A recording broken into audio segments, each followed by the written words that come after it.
Alma, mexicaine, sans papier depuis 20 ans. Aïda, née au Pérou, mariée ici depuis 20 ans. Carmen, mexicaine-américaine. Comme ces femmes, des millions de latinos apportent leur foi catholique au cœur de l'Amérique anglo-saxonne. Je crois que l'Amérique latine est en train d'influencer la culture américaine et que cette rencontre est une rencontre providentielle.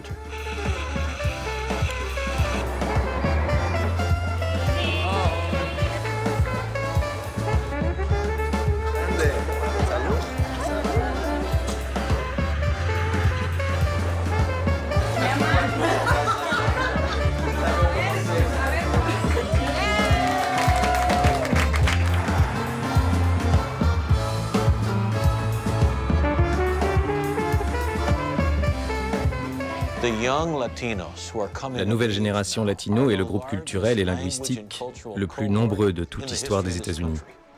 Elle aura un impact sur la politique, l'économie, la vie sociale et la vie de toutes les églises pendant des décennies et des décennies. Chicago, au cœur des États-Unis. Ville issue de l'immigration.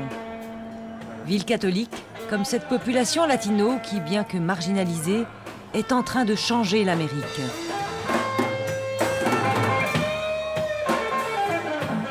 Pilsen, l'ancien quartier tchèque et polonais de Chicago, est devenu l'un des principaux quartiers latinos.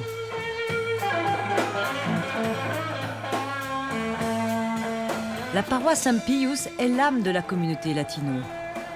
Une communauté nombreuse et jeune, comptant ici 80% de sans-papiers. Chaque dimanche, les messes se succèdent en anglais, en espagnol, et le jour des rameaux, l'église ne désemplit pas de toute la journée.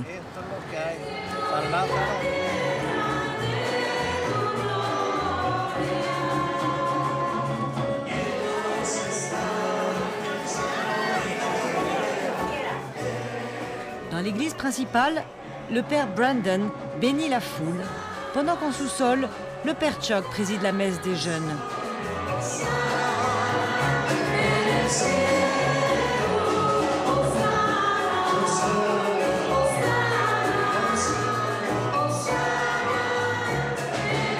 Paul et Aïda reviennent avec leurs enfants dans cette église où ils se sont mariés, où Aïda a redécouvert sa culture et son identité. La première messe fut décisive. Je n'oublierai jamais. C'était un jour d'été. C'était bondé de gens, d'enfants qui criaient, qui riaient. L'homélie portait sur les souffrances cachées des immigrants aux États-Unis.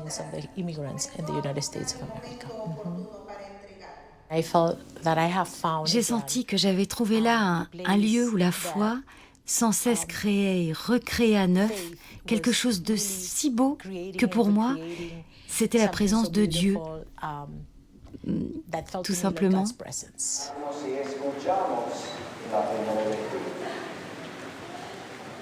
Et c'est là que Paul, son mari, s'est immergé dans l'univers latino.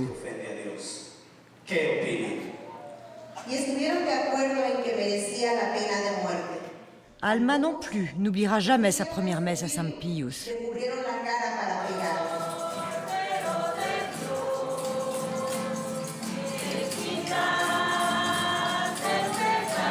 Pour Carmen et Robert aussi, l'attachement à cette communauté est très fort et ils viennent tous deux dès qu'ils le peuvent.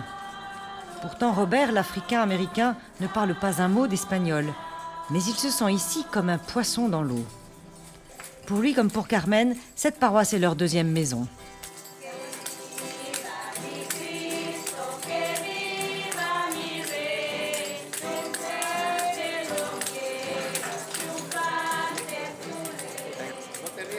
St. Pius illustre bien la capacité d'inclusion des latinos, pour qui rien ne compte plus que les relations familiales ou communautaires. C'est bien cela qu'apportent les latinos à l'Amérique, ce sens de la joyeuse proximité de Dieu, présent en particulier dans les relations, dans la communauté, dans la célébration. Aïda, Paul et leurs enfants partagent tous cette chaleur latino si communicative. Ils sont en famille ici. J'ai vu Paul grandir au sein de l'Église catholique. se mettre à aimer sa liturgie.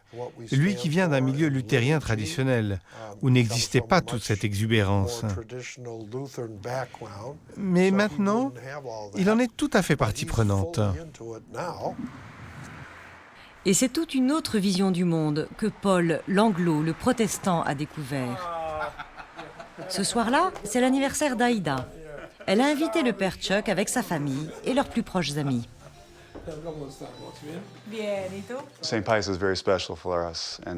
Saint Pius est très cher à notre cœur. C'est là que nous nous sommes mariés. On a fait une fête magnifique à l'église. Il y avait des mariachis, un groupe de musique indienne dans lequel je jouais, et toutes sortes de musique classique anglaise. Tous les styles de musique, en fait.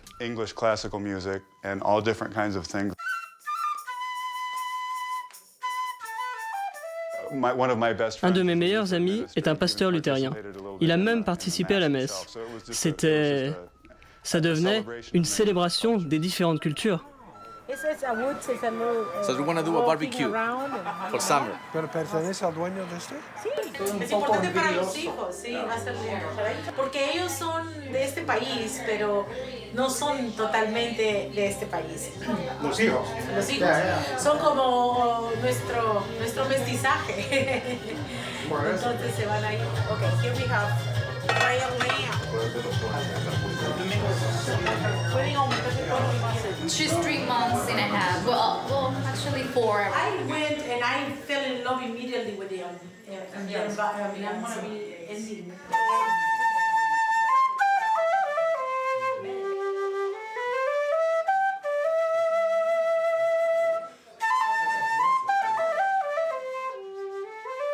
Como parroquiana o como participante de la comunidad, ¿qué es lo que tú quisieras que nosotros atendiéramos? Empezó a salir este tema muy fuerte y era una mujer, después otra, y esa otra le pasaba la voz a otra, y voluntario o algo. When you hold the baby up, everybody in the whole church just smiles. This is like, oh. Iba temprano a escuchar así. L'influence culturelle croissante des latinos est pour moi une chose merveilleuse. Le pays change. Il y a de plus en plus de diversité qui vient en grande partie de l'influence latino. Et ce, dans tant de domaines. L'un d'eux, c'est ce qui vient de cette société catholique métisse, qui se diffuse progressivement sur notre manière de voir le monde. J'ai travaillé quelques années à Chicago, dans une école où 100% des élèves étaient latinos. Les fêtes étaient une véritable joie. On dansait, on riait, qu'importe à côté de qui vous étiez. On parlait et on chantait. Et une grande partie de cela vient de la culture latino.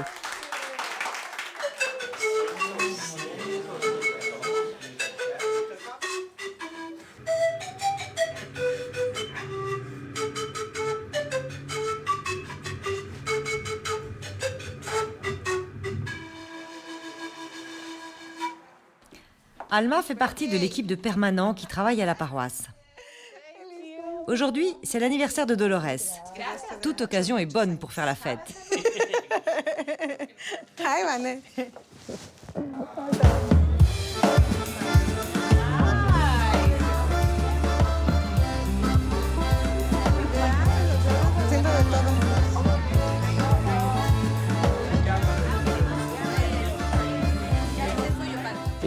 La festivité, c'est un élément très profond de la culture latino.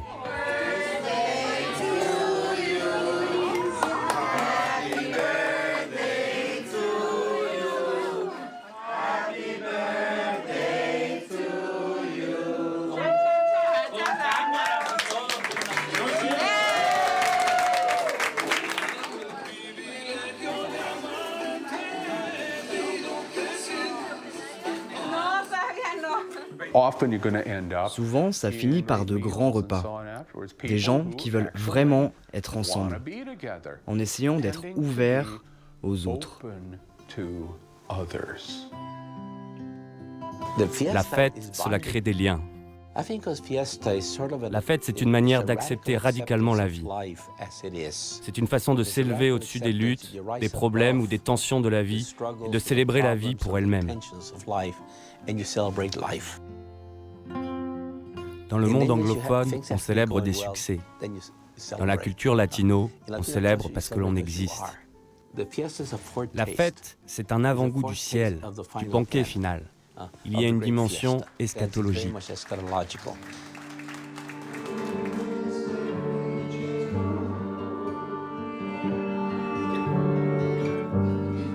Durant la Semaine Sainte, à Saint Pius, on fête les rites de la Pâque juive, au cours du repas appelé ici le Seder Dinner.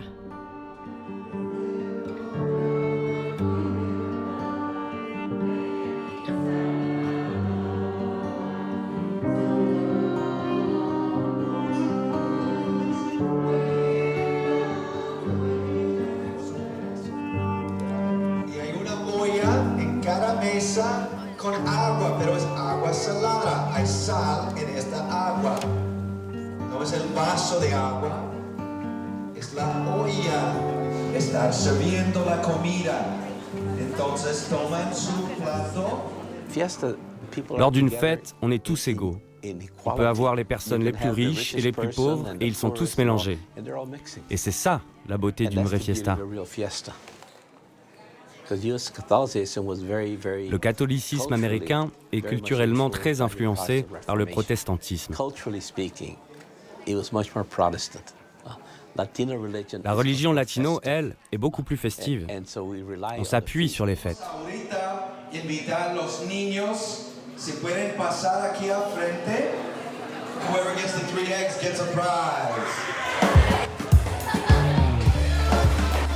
Let's give them a round of applause to all of our young adults who will receive the sacraments this week.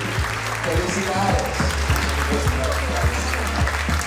Felicidades porque ustedes nos inspiran a nosotros a recordar cómo comprometemos. Missa, messa, moussé.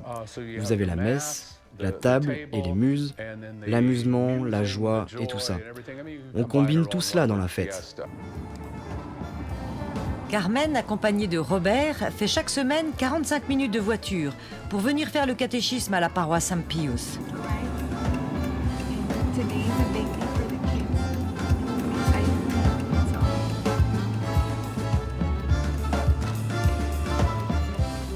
Aujourd'hui, elle va parler aux enfants de l'apparition de la Vierge de Guadalupe, récit si puissant dans le monde mexicain. Et Carmen explique pourquoi, faisant le lien avec l'histoire du salut et de Pâques.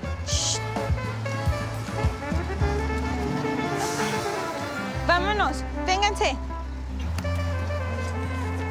Ven Espíritu Santo, llena los corazones de tus fieles y enciende en ellos el fuego de tu amor. Envía, Señor, tu Espíritu. ¿Alguien sabe a quién mandó Dios? Does anybody know who God sent to free the slaves from Egypt? God gave Moses the 10 Commandments so that he can free the Hebrews from the slaves. God is so great that God sent us Jesus to save us. Now in these more modern days, when Mexico was conquered by the Spaniards, Aztecas were being treated the wrong way. God sent La Virgen so that she can comfort them. Why everywhere you go, in every Mexican house, there's a statue or this one right here. Well, not the original one, but this is the replica from the original one. She has our color and then she has the European features. Être là, ça brise les barrières. Ça les aide à mûrir quand ils vont grandir.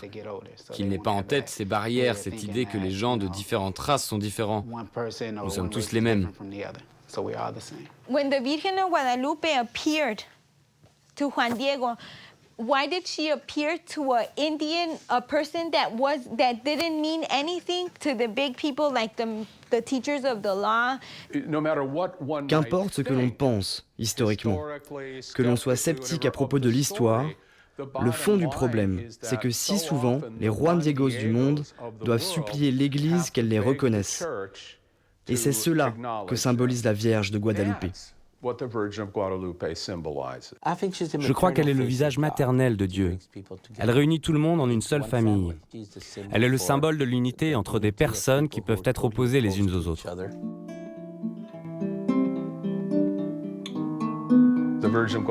La Vierge de Guadalupe nous montre le visage de cette Église. qui est une église mixte, métisse, multiculturelle, et j'ajouterais même œcuménique.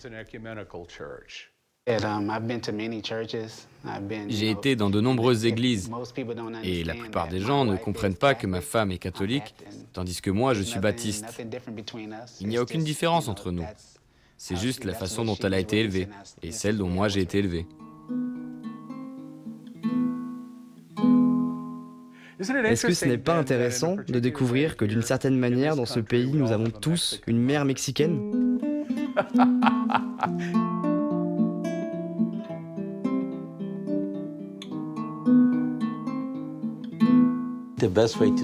La meilleure façon de la décrire, c'est dans les termes choisis par Jean-Paul II. Elle est la mère des Amériques au visage métis.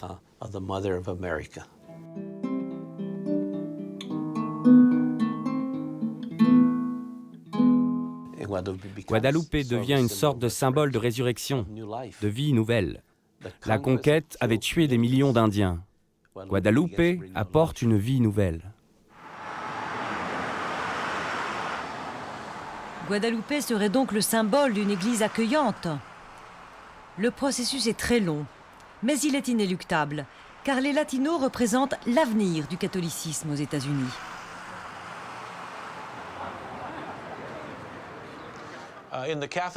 Les latinos représentent à peu près 40% des catholiques aux États-Unis, et ce pourcentage continue d'augmenter. Les latinos transforment l'Église catholique dans ce pays de bien des manières. Notre façon de voter, de célébrer, nos traditions religieuses, la joie et l'esprit communautaire qu'ils apportent dans l'Église, leur jeunesse, leur vitalité.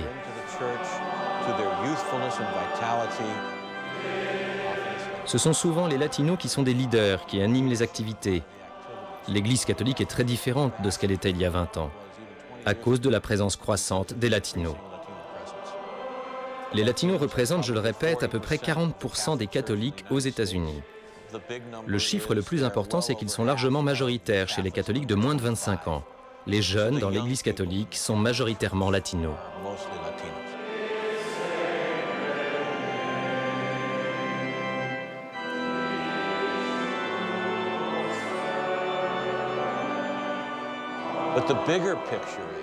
Mais surtout, il faut voir cela de plus haut, car la nouvelle génération est le groupe culturel et linguistique le plus grand que ce pays n'ait jamais connu.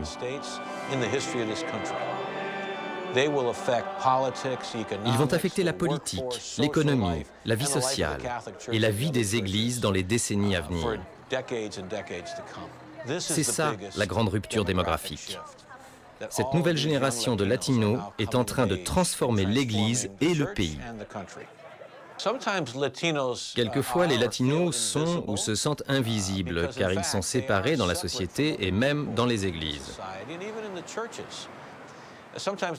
Parfois, ils doivent se cacher. Ils fuient les autorités car ils n'ont pas de statut officiel.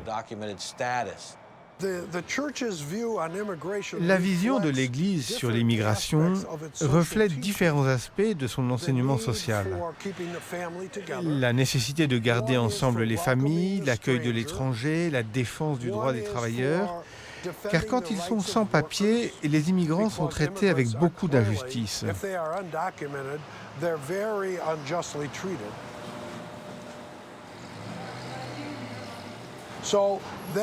Aussi, pour nous, ils sont une occasion de mettre en pratique ce que nous croyons et enseignons, la justice pour tous. C'est une opportunité pour l'Église catholique.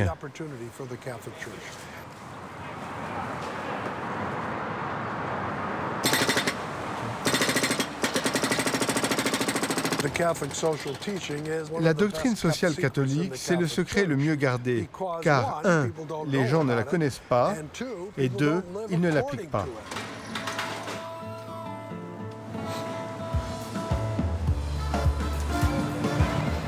Alma travaille aux États-Unis depuis 20 ans, mais elle est toujours sans papier.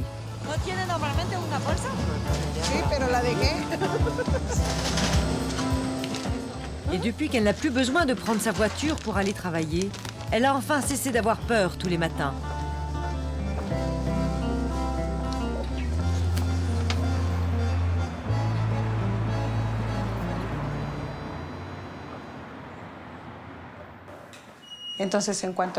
Si jamais les services de l'immigration savent que tu es sans papier, ils peuvent t'expulser. C'est ça le risque. Tu pars travailler et tu sais pas si tu vas rentrer chez toi le soir. Plus maintenant, parce que je travaille à 2 blocs de la maison. Il y a moins de risques. Mais avant, je travaillais dans une banlieue à 1 heure de Chicago. Et c'était risqué. On laissait nos enfants le matin sans savoir ce qui allait se passer. Ça a été comme ça pendant des années. Quand tu vois ce qu'ont vécu certaines familles, tu sais que c'est la réalité.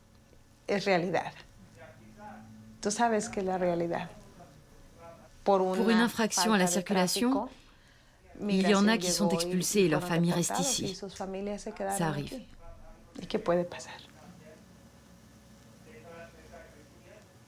Sí. Muy dura.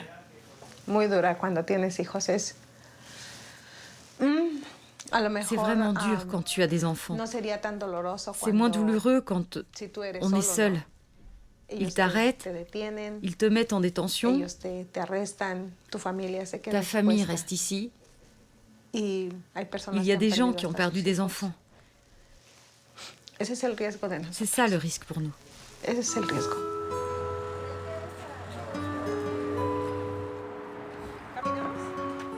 On y va? On va à une réunion des communautés de base. Chaque communauté porte le nom d'un saint. Il y a des noms différents. Le Saint-Esprit, la Sainte Famille, Jésus, Marie, Joseph, la communauté de Saint Juan Diego, Saint Patrick. Aujourd'hui, on va à la communauté de la Sainte Famille.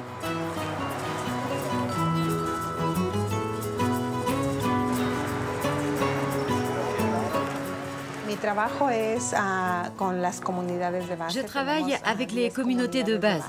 On en a 10.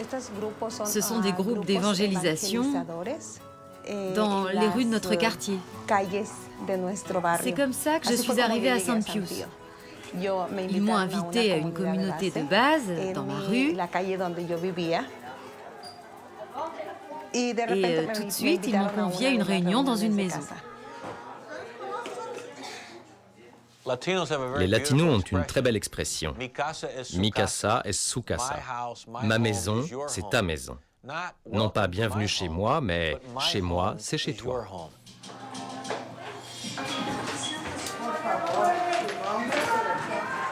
Vous ne prenez pas la place de quelqu'un d'autre. Vous n'allez pas éjecter quelqu'un d'autre. Mais nous sommes tous à la maison, ici. C'est cela ce que signifie être une famille. Une communauté. Tout le monde fait partie de la famille. Même ceux qui sont un peu à la marge, qui ne vivent pas comme on s'y attendrait. Ça arrive dans toutes les familles. Mais cela ne les empêche pas d'être de la famille. C'est une très belle chose. Et quand il s'agit de vivre cela dans une paroisse catholique, cela donne une meilleure paroisse. Soy servidora para mi comunidad. Yo emigré aquí hace muchos años y soy madre de 5 hijos. El San Pío es como mi casa. Ellos ya... Si quieres, Bendita eres entre todas las mujeres y bendito es el fruto del vientre de Jesús. Santa María. Pas de doute, les Latinos apportent un sens communautaire très fort au sein de l'Amérique si individualiste.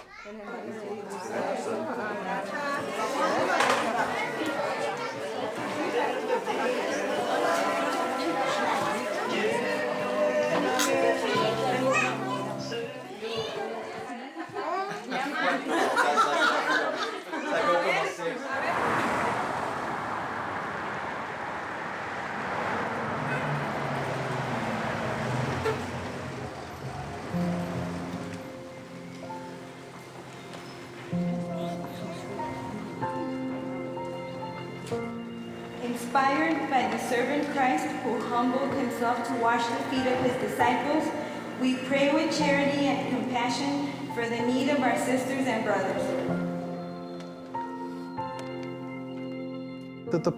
Le pape dit que nous devons étendre cette pratique qui vient de la religion populaire. Et au lieu de réserver le lavement des pieds aux hommes, il faut l'élargir aux femmes. Et même aux musulmans.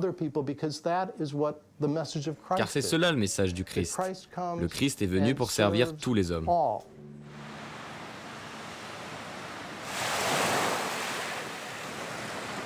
Ce goût du service, nourri par la forte communion vécue au sein de la paroisse St. Pius, se déploie désormais ailleurs.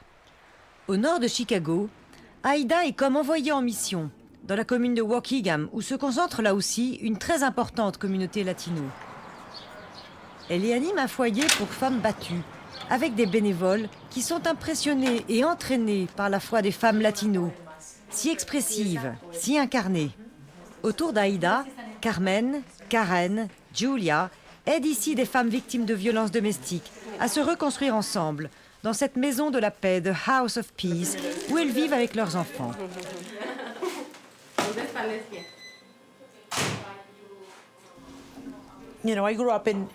J'ai grandi dans un quartier pauvre de Lima. Et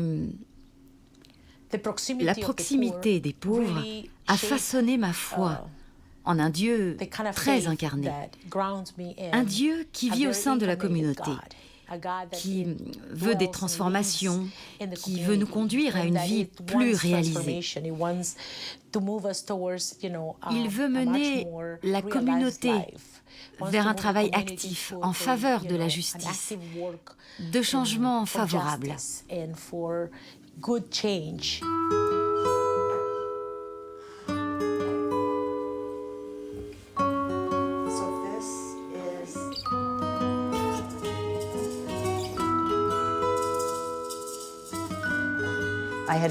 J'ai déjà fait du bénévolat, mais pas dans une relation si proche avec les familles. C'est un tel enrichissement pour moi, pour mes 3 enfants et pour mon mari. On a vraiment de la chance d'être impliqués ici. Les gens viennent, vous commencez quelque chose, ils viennent. C'est une communauté merveilleuse. Tout le monde a envie de s'y engager.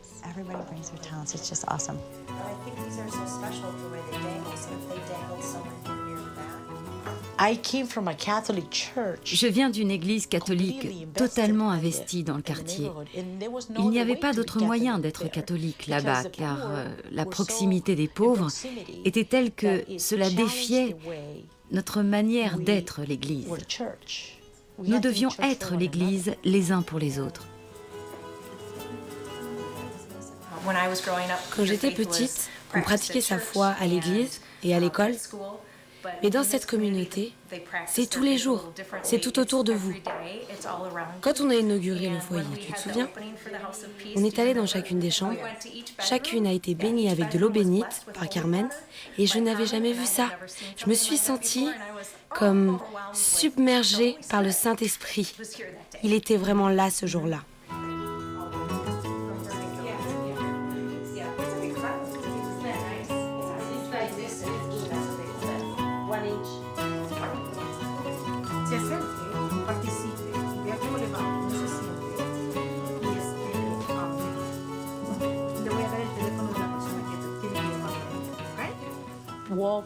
Marcher avec les souffrants. Un Dieu souffrant a besoin de soutien et d'aide. Ce n'est pas le Tout-Puissant, c'est plutôt le Dieu vulnérable. Et ici, il y avait un moyen d'échapper à cela, de s'isoler de cela. Cela ressemblait plus à une église protestante en ce sens qu'on ressent quelque chose de très fort à l'église et après plus rien. Vous rentrez à la maison en paix car vous avez loué le Seigneur.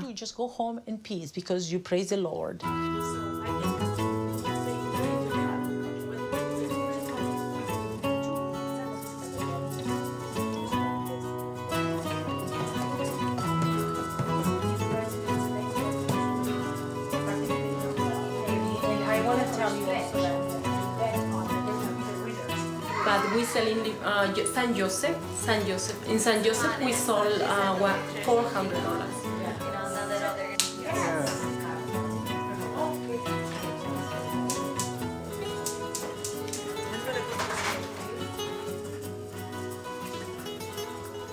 À Chicago, il y a des milliers de gens qui se rassemblent pour célébrer Notre-Dame de Guadalupe. Je vais à des plaines, c'est décidé. J'ai vu ça aux infos. Je ne vais pas rater ça encore une fois cette année. J'y vais moi-même. J'ai envie de faire l'expérience moi-même de ce que j'ai vu à la télé. Ils marchent durant des kilomètres pour vivre cette expérience. Cela m'intrigue. J'ai vraiment envie de participer.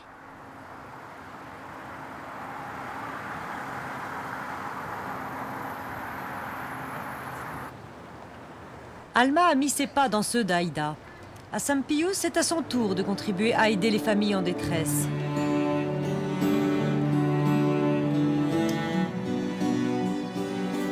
La clé, c'est la formation. Et cela fait partie du travail d'Alma, de former des personnes de la paroisse à épauler et conseiller les familles en prise à de graves difficultés.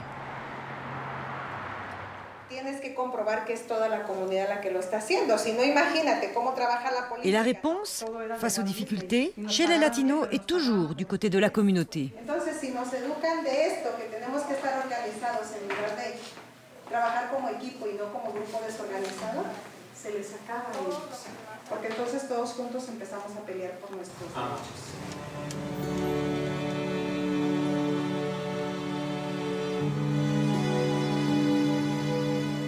La foi de Carmen, comme celle d'Alma et d'Aïda, s'incarne dans le service des autres.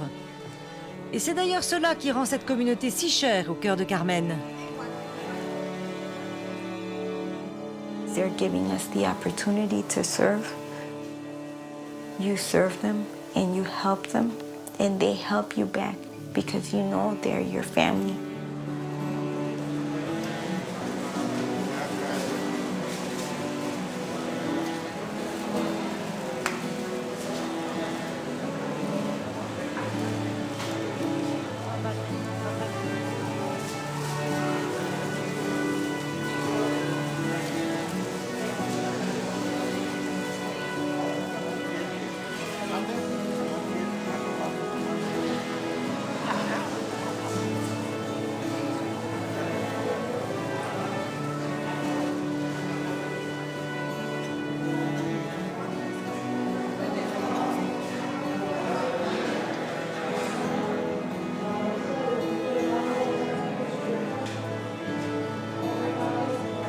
Église de la Providence.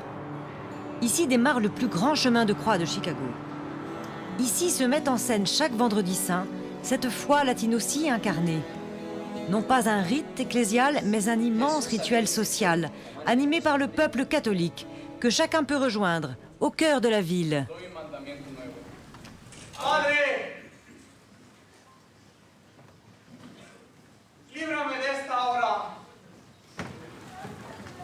Dans cette dramaturgie se joue le grand mystère de la souffrance et d'un Dieu qui s'y livre pour en délivrer les hommes.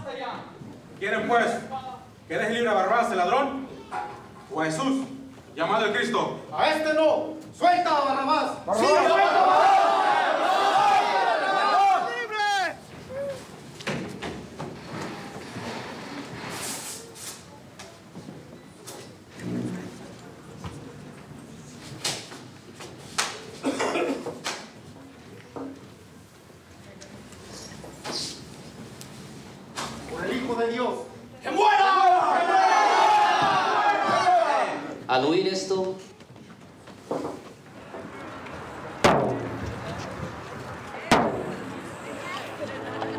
commence alors un très long chemin de croix qui va grossir d'heure en heure. Le vendredi saint, dans le monde latino, on rencontre Dieu d'une manière très profonde. On se rappelle que la vie est difficile, mais que vous ne la laisserez jamais vous détruire. Et comment font les Latinos pour cela? Le vendredi saint, les Latinos accompagnent Jésus, et pas seulement Jésus, Marie aussi. Marie marche avec Jésus. Jésus marche avec Marie. Vous ne pouvez pas connaître le Fils sans connaître la mère. Et vous ne pouvez pas connaître la mère sans connaître le Fils. Ils ne sont pas des individus isolés, ils sont en relation l'un avec l'autre.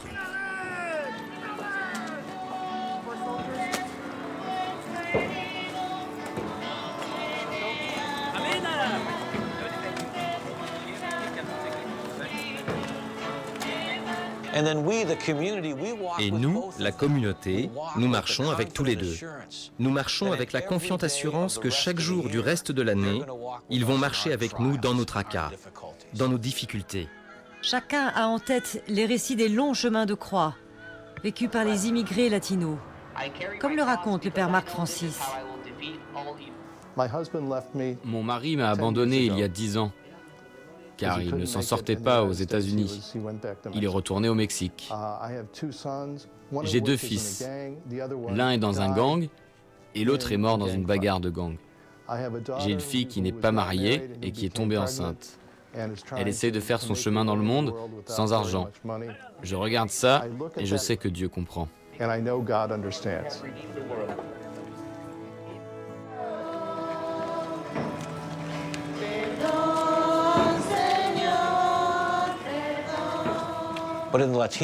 Dans le monde latino, on ne souffre jamais seul. Vos amis, votre communauté, votre famille marchent avec vous. Jésus et Marie eux-mêmes marchent avec vous.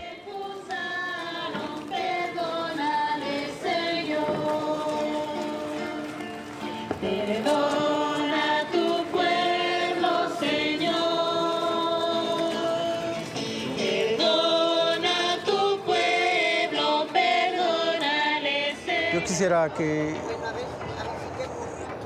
mi espíritu, ¿verdad? Acercarme a Dios más cerca de Él, o sea, porque en los años pasados estuve alejado de Él por cosas de la familia, a veces alcoholismo. Es un decir de nuestra fe y de nuestra religión, ¿verdad? Decir, acércate a la mesa junto al Señor, ¿verdad? Para que compartas con Él el pan de cada día. Le père Chuck a accompagné ce chemin de croix durant des années. À chaque station du Christ, on évoquait des cas récents d'accidents, de violences, d'injustices qui crucifient ces communautés d'immigrés. D'heure en heure, le flot des pèlerins grossit, débordant très largement le public catholique.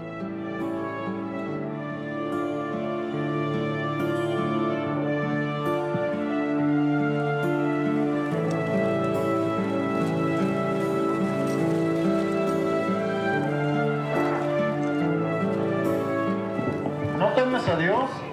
¿Tú que estás en el mismo suplicio?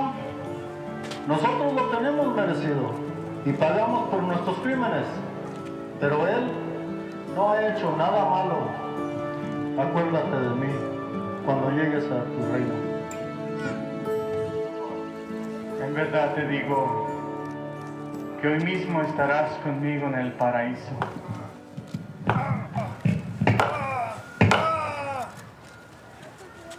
La religiosité populaire est le reflet de notre expérience et ce qu'elle présente à Dieu. Elle nous montre combien Dieu est vraiment avec nous, dans nos souffrances, d'une manière que la liturgie officielle ne parvient peut-être pas à exprimer. C'est une des raisons pour lesquelles il nous faut être très respectueux de ces pratiques.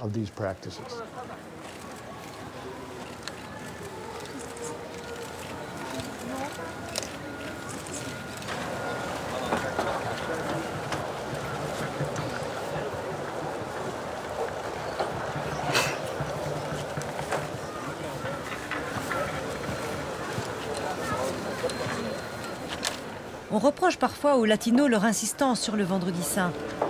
Mais pour un latino, la mort suprême, c'est l'isolement. Or ce jour-là, ils font l'expérience de la puissance de la communauté.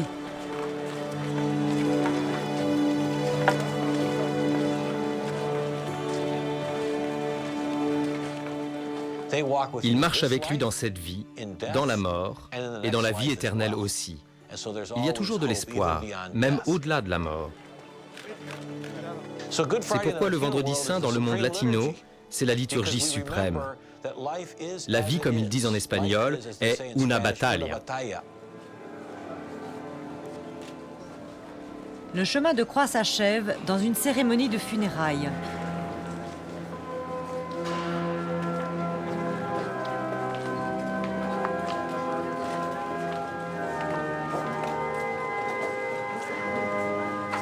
La dépouille du Christ est alors posée, à même l'autel. L'archevêque en personne, Monseigneur Blaise Cupich, prend la parole en espagnol.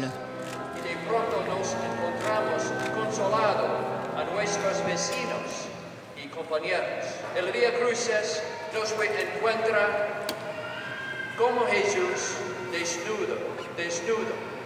Recordamos a nuestros hermanos y hermanas a quienes se les niega respeto y dignidad porque les faltan sus papeles. El camino de la cruz continuamente nos mueve porque nos recuerda que en cada uno de nuestro sufrimiento se encuentra Jesús. Jésus devient le rejeté parmi les rejetés. La pierre qu'ont refusée les bâtisseurs est devenue la pierre d'angle. Il devient un humain rejeté et de ce refus, il va faire jaillir l'accueil universel. L'hospitalité de Jésus. Il n'y a rien de plus proche du Jésus de l'Évangile que l'hospitalité d'une table. Pour moi, ce qui m'a le plus touché, c'est ça. C'est que Dieu est pour tous, et tous, nous sommes faits pour Dieu. Il a fait tout ce sacrifice pour nous pardonner, nous offrir tout ce qu'il est. C'est pour cela sa passion. C'est pour cela sa mort sur la croix, pour nous.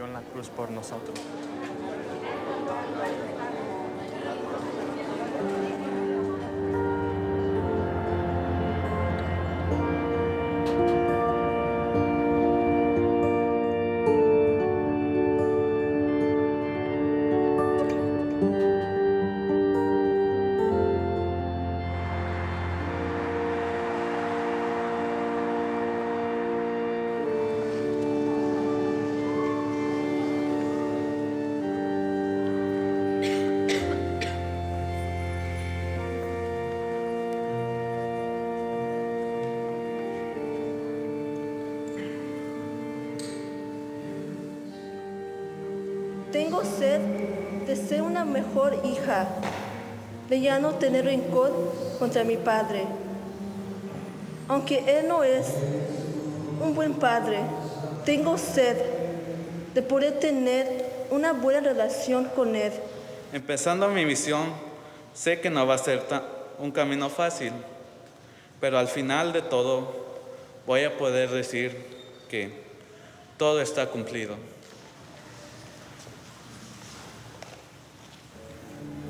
Ce vendredi saint se poursuit tard dans la nuit, comme un long jour de deuil, et la famille de Saint Pius fait corps autour de Jésus et de sa famille.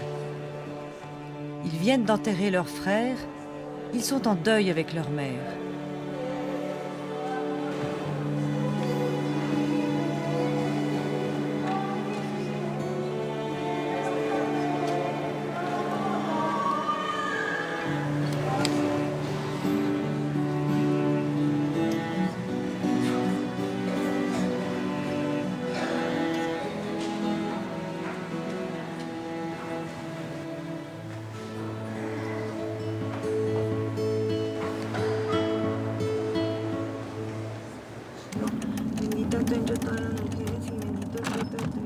Grand rituel ou petit rite, la foi profonde des Latinos s'exprime sans cesse par des gestes, y compris les plus quotidiens, comme Carmen disant son chapelet. La foi pénètre tout ce qu'ils font, et même leur langage. Ils ont une manière particulière de vivre en présence de Dieu. En ce samedi saint, en attendant la veillée pascale, Carmen et Alma viennent faire bénir leur nourriture en se rappelant les rites juifs. I have 2 baskets because I always share one with my sister that she can't come because she has 3 little babies.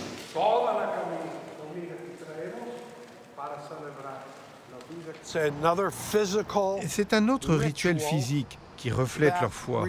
Ils symbolisent leur foi et ils renforcent leur foi.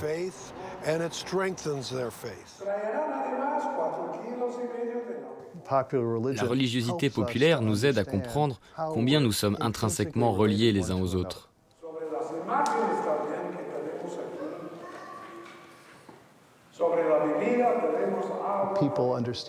Les gens comprennent qu'ils ne peuvent pas vivre pour eux-mêmes.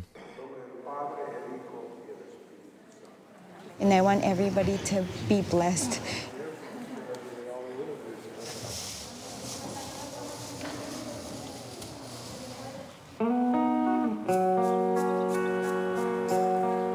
Chez Carmen et Bob, cette présence de Dieu se manifeste dans les moindres détails de la vie quotidienne. Il n'y a pas de discontinuité entre les grands rites et les petits rituels. Tous expriment la proximité de Dieu au cœur de leur vie.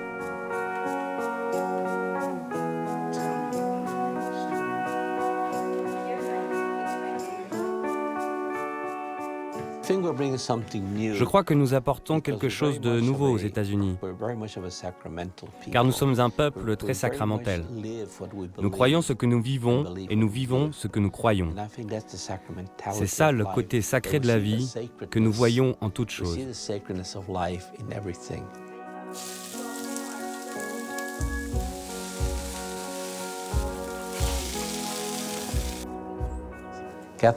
Nous sommes profondément catholiques et c'est cette dimension que la culture latino va apporter. Cette idée que la vie n'est pas seulement quelque chose de pratique, c'est bien plus. Et ce plus, c'est cette dimension sacramentelle. Le grand sacrement de Dieu, c'est la vie elle-même.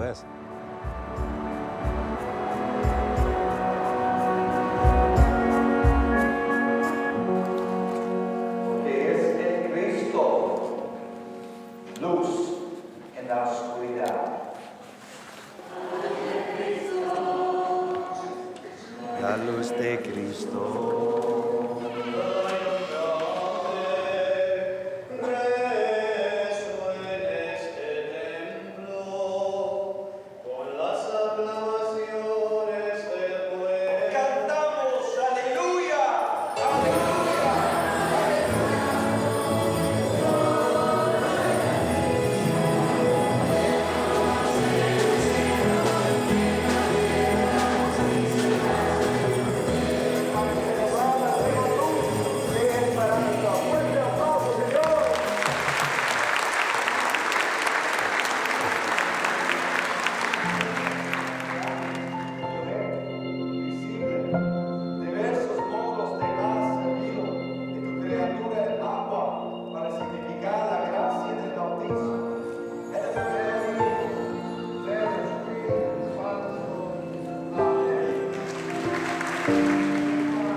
Ce ne sont pas seulement les 7 sacrements, mais il y a un profond sens de la dimension sacramentelle qui devrait soutenir toute la vie catholique.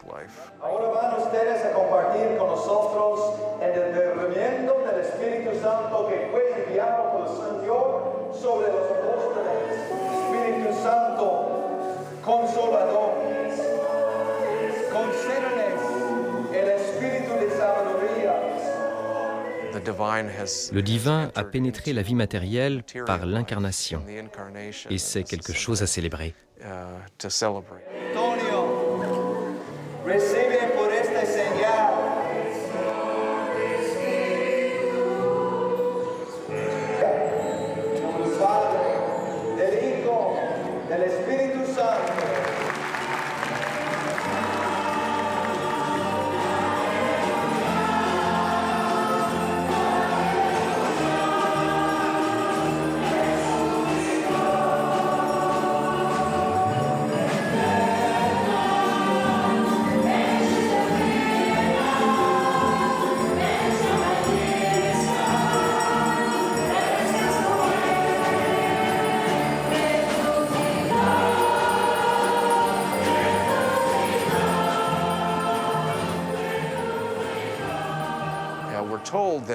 On nous dit que nous sommes dans un monde globalisé, que nous sommes devenus un village planétaire. Mais ce n'est pas exactement la manière dont cela marche. Les frontières n'ont rien de réel, jusqu'à ce qu'on y croit et qu'elles dictent leurs actions. Et il y a toutes sortes d'autres barrières qui sont créées, par exemple entre les riches et les pauvres. Ce qui se passe dans l'Eucharistie, c'est que vous êtes appelés à quelque chose de plus grand que l'individu.